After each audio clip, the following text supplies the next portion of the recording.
Are you happy to start, Mary? Yep. So I'll be starting with the Future Beef project. So Future Beef is a collaboration between the Western Australian, Northern Territory and Queensland governments, as well as MLA. Their target audience is northern beef producers. The Future Beef project aims to support sustainable pastoral development through engagement, exposure to new ag tech and publishing case studies.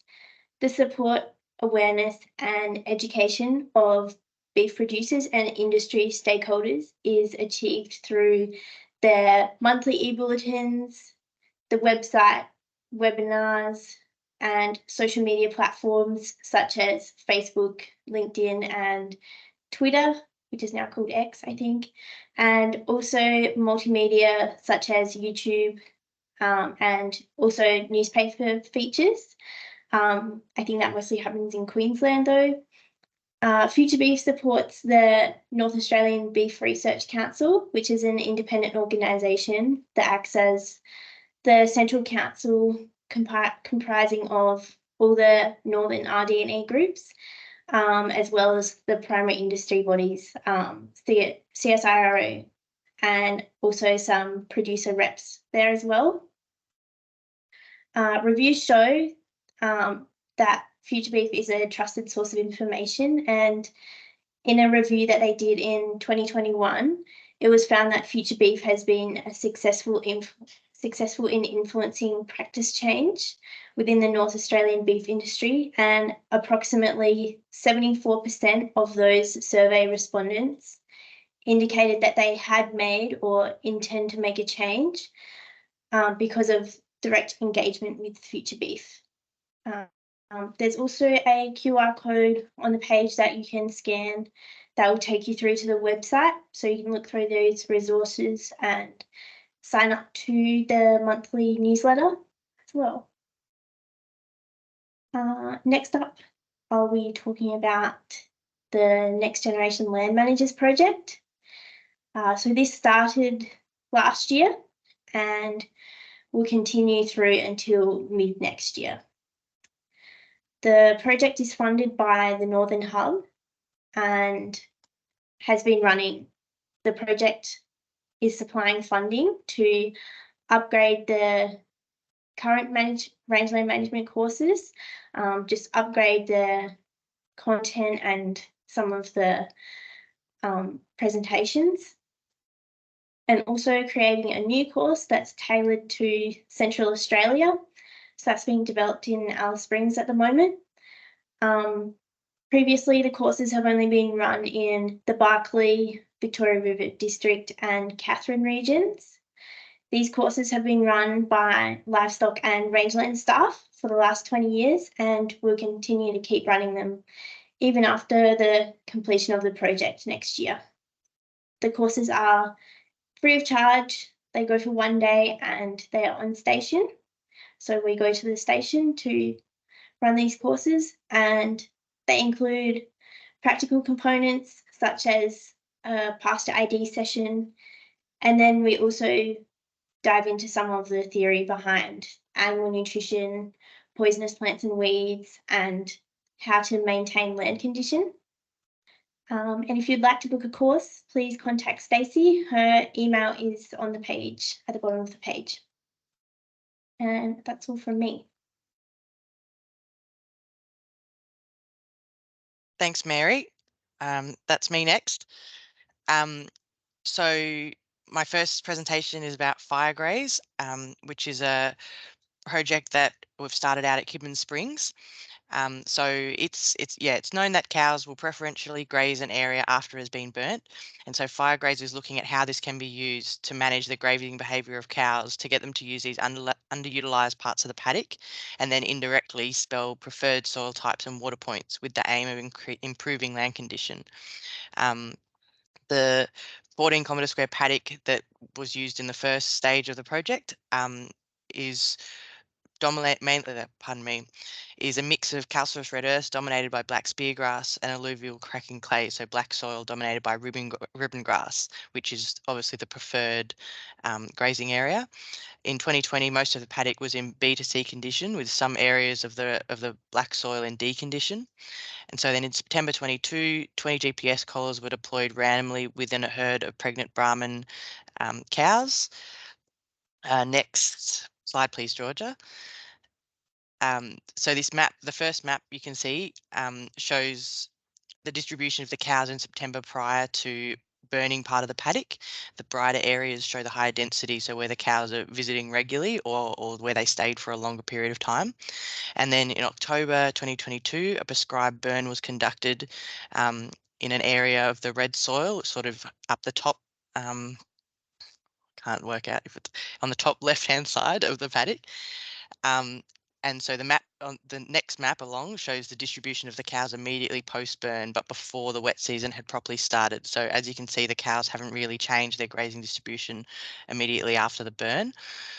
But then from the farm bot, we calculated that the pastures started regrowing around the 20th of November after quite a considerable mid-November rain. And so this last map on the bottom shows the distribution of the cows in the paddock for the following months after that rain. And so you can see there's now a large change of the cows preferentially grazing the burnt area, which I should have said, sorry, is the red line top left-hand side. So we'll have to compare this data. This is just the first year. We'll have to now compare it with a year that the paddock is unburnt to just see that change in grazing pattern is actually due to the fire and not just a normal seasonal behaviour due to just normal seasonal behaviour when the rain comes. Maybe they preferentially go to graze that speargrass when it turns green. So the land condition across the paddocks being monitored as well, as we'll look at the performance of the cattle. There's also biocrust monitoring to look at the response of the biocrust to the patch burning. This demonstration will provide insights on how cattle interact with different land types before and after fire, and how fire can then be used to improve grazing distribution, alter grazing preferences for especially non-preferred pastures, and then how this can influence land condition change and animal performance. If successful, it would be a relatively low cost, low input way to improve land condition in certain areas. That's all. Thank you, Georgia. We'll go to the next presentation. The next project I'll talk about is the Buffalo Supply Chain Welfare Project, which has just started this year. It's a project that's been co-funded by AgriFutures and CRCNA. It's led by University of Queensland, or QUAFI, and then the collaborators are us, NT-DIT, Central Queensland University, Focus Group Go, based out of Vietnam, and also Neil McDonald as a consultant. Next slide, please. Thank you. So this project came out of the AgriFutures Buffalo Strategic Plan in 2020. After 5 years of data collected, it was found, pardon me, that there were inflated levels of mortality seen on the live export boat. So from the period of 2015 to 2020, the mortality of buffalo was 0.43%, whereas cattle was 0.1%. So it was 4 times that of cattle, and the reportable level where boats sort of start getting stopped, etc., is 0.5. So the buffalo were just below that level. So that raised some concerns about live export, and that if that was going to end up shutting down the trade. And so from that, it was decided that the mortality was due to pneumonia, and this pneumonia is primarily caused by stress. So the aim then of this project is to look at the whole supply chain to see if there's any areas where the stress is being caused, and then if there's any ways that can be reduced to make sure that the highest level of welfare for the animals is being maintained.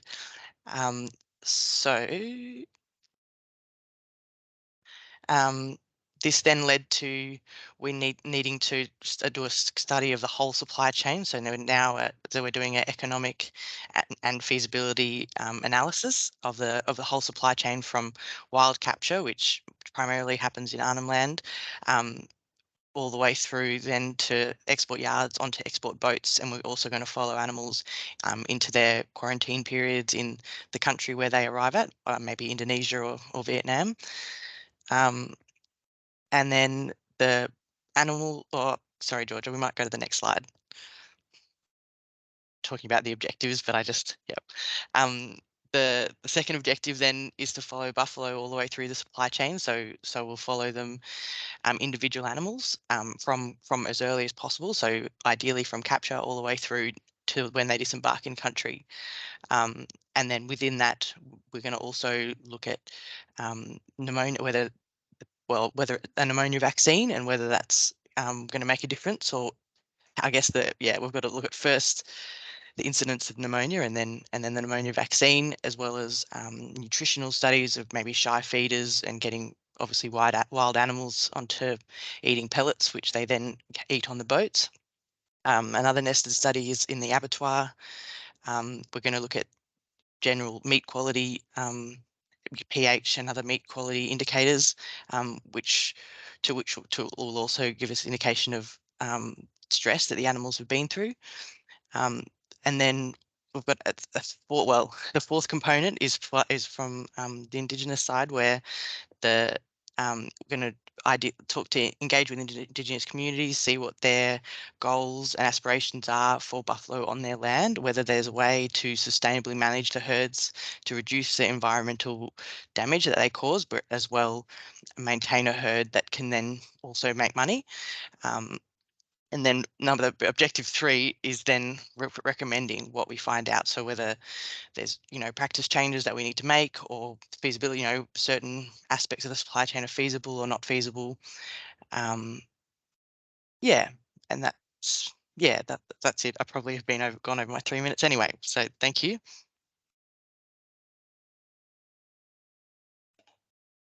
Thanks, Gretel. So Crops for Cattle is a new project which is run through collaboration with us, NTDITT, and CRCNA, who are also the funding body. Thank you. This project aims to foster the integration of northern cropping and cattle production systems by increasing weight gains in cattle during the dry season and through sourcing feed from local cropping operations and feed mills. Crops for Cattle will help to foster local markets for northern crops and increase the rate of cattle production. So this project is being run over 10 commercial properties and 2 DITT research stations, which you can see on the map there. The project is broken down into 3 main components. So firstly, the feeding trials, documenting dry season live weight gain from supplementary feed or crop of the property's choice. So some examples of what's being undertaken is Hodgins Downs and Kidman Springs are feeding Ridley pellets. The Lagoon is feedlotting. Larrakia is using their own cavalcade and sorghum hay to make pellets with NFC, which is non-fibre carbohydrates. Secondly is the economic modelling. So examining the whole of herd impacts of increased dry season growth on the structure, productivity and profitability of cattle herds in Northern Australia. This is going to enable an assessment of the effects of variation in the sale price of cattle, so dollars per kg received, and the supplementary costs, so dollars per tonne paid, on the profitability of feeding strategies. One of the outputs will be grids for producers, where they can use current price combinations to easily pinpoint what feeding strategies would be profitable at that time. This variation in price that will be included will ensure that the findings of the project remain relevant when cattle and feed prices fluctuate. And then thirdly, investigating the potential for carbon credits. So by having more productive and efficient females due to higher weights at joining and proving pregnancy rates will mean fewer breeders are needed for the same output. And also, increased live weight gain allows steers to be turned off earlier, so just after one wet season. Both of these factors will reduce the whole of life methane emissions. This prospect will be explored to see whether it could be an approved method for obtaining carbon credits. So in terms of progress, this project has commenced fieldwork this year with the feeding trials stage underway. Results are going to be available from 2024 onwards once the properties have finished this first dry season of supplementary feeding. So stay tuned for more, and if you have any questions on that, please contact Tim. You can see his details there. Next slide, please, Georgia. The next one is providing mineral supplementation via water. This was a project that was started in 2020 with the final data collected this year. It was a NT-DITT led project with collaboration from DIT AgTech and funded by MLA. So I won't spend too long explaining this project. This is more of a placeholder to let anyone know who's interested in the project that there will be a project-specific webinar. So just briefly, there was a producer demonstration site located in the Barkly region. This PDS was established to demonstrate the use of water medication as an alternative to dry lick supplementation on commercial NT properties. It involved 2 mobs of PTIC heifers, one which was supplemented with dry lick and the other that was supplemented with water medicators from DIT AgTech. The PDS looked at reproductive performance of heifers, costs of each supplementation method, and how often the cattle visited the troughs and supplements after rainfall events when there was surface water available throughout the paddocks. So the webinar, it will be on the 5th of December, and more information regarding it will be circulated by Future Beef. This webinar will focus on the results and answering the questions: was supplementation via water successful on the property? Did cattle still utilise the troughs throughout the wet season? What were the challenges of implementing the technology, and how can water medication be integrated into NT cattle properties? If you'd like more information or to receive any updates on that study, please contact Stacey. Her details are down the bottom of the slide there. Thank you, and I'll pass on to Georgia. Thank you very much, Caity. So the project Paddock Power was started in 2019 and finishing this year. The final report is just about finished. So this project was originally led by NT-DITT department, still led by us, and also in collaboration with Range IQ, Dione Walsh and Coffee as well. And the trial properties were Paraway and AACO. And this Paddock Power is funded by MLA. So Paddock Power initiated from an issue that's quite common in North Australia, where paddock sizes are often really large and there is poor water infrastructure. So that results in overutilised feed within 3 kilometres of the watering point, and lots of feed, underutilised areas sort of further away. Sorry. And cattle are wasting lots of kgs on walking, which they could be putting towards gaining kg or reproductive rates. So this is resulting in reduced productivity. And also a decreased land condition, where you perhaps might have a C or D land condition around the watering point, and then it improves further out where the cattle are spending less time. So the objectives of Paddock Power were to explore the impacts that different paddock size and sort of watering area had on productivity. So the chosen trial properties were Rocklands and Brunette Downs on the Barkly, as they had both recently or had a lot of water development and paddock development in the past. So we put GPS collars on cattle at Rocklands and Brunette Downs. There was 3 different deployments at Rocklands and 1 at Brunette Downs over 3 years on paddocks of varied watered area. And GPS data and also crush side data was collected for breeders that PTIC and pregnant breeders with calves, and also steers at Rocklands, and just collected data on how they behaved in the paddock, how far they walked, and also what impact this had on reproductive outcomes. The second part of Paddock Power was development of the Paddock Power mapping tool and the Paddock Power investment calculator. So this was able to give producers an opportunity to have one tool where they can update their property maps with plan development and then cost them out before building, because a lot of the time funds for capital expenditure is minimal, and a lot of development decisions are made on sort of gut feel and experience and knowing where the cattle graze and land types and whatnot. So having data-driven analysis can really give you some good options. So the Paddock Power tools also compare these different development options and see which might be the most profitable and effective. And also it can generate reports too that you can share with owners or shareholders or banks to try and get more money.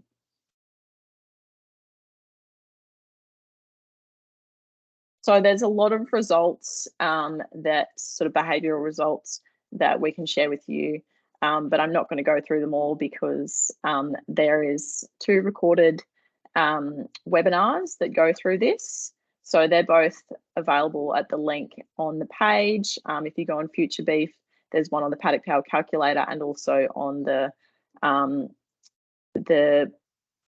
productivity outcomes as well. But here's just a quick example of one of the trial paddocks at Brunette Downs. So Fish Hole, as you can see, just in sort of the bottom half of the picture of these 2 photos.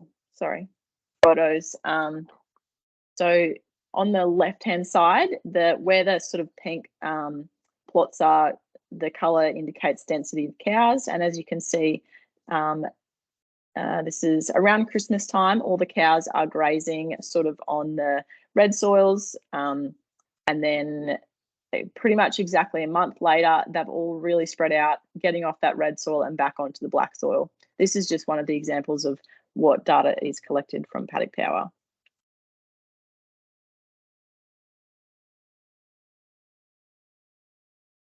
So the next one is the legume establishment demonstration. This was developed this year, and it's by NTDIT in collaboration with UNE, and it's funded by both those projects as well. It's just a short 1-year project with hopes of hopefully continuing after that, gaining more funding and continuing after that. So the legume establishment demonstration came from legumes being a high research priority, as previous success of legumes in the Northern Territory in high rainfall zones has been limited, and that's just due to lack of knowledge of good adapted varieties and not great germination, which has prevented large-scale establishment. So first, there's 3 different parts of this project. The first part of the trial is comparing weaner heifer weight gain on 2 different paddocks at Kidman Springs, which is our research station out in the VRD. One paddock, both similar pasture profiles, and one paddock has got established legumes in the paddock and one doesn't. So we'll just compare the weight gains of those heifers over the dry season and wet season. The second part of the trial is at Kidman Springs also, where we'll be looking at a demonstration of establishing legumes and just looking at different seedbed treatments and sowing time treatments, so early versus late and whatnot. The third part is where we will sort of expand these trials onto larger commercial stations in the VRD. So they'll basically be doing the same establishment as well, based off what we've found at Kidman Springs in the second part of the trial, but just on a much larger scale. Obviously not huge paddock size, but still bigger scale. And then we'll continue to monitor that over post-wet seasons. And yeah, so for more information, contact Kaz Pettit, who's our rangelands leader. And that is me done. Thanks, everyone, very much for coming to the webinar. We have another livestock update webinar on the 15th December, and tune in for more info on other projects. I'll hand over to you, Chelsea. Thank you. I've just stopped recording now.